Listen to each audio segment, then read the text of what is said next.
Python Code Challenge. Find the bug in the code and suggest a fix.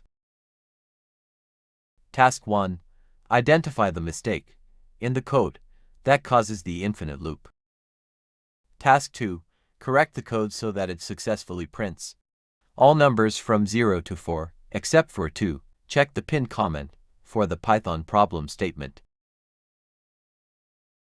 You have 30 seconds to submit your code fix in the comments section below.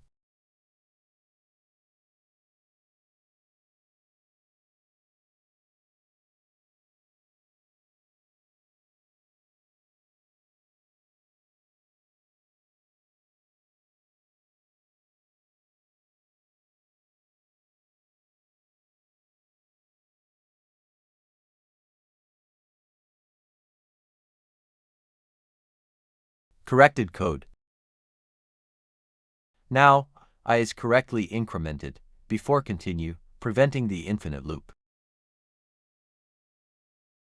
Now, when we run this code, it should skip to and print the other numbers.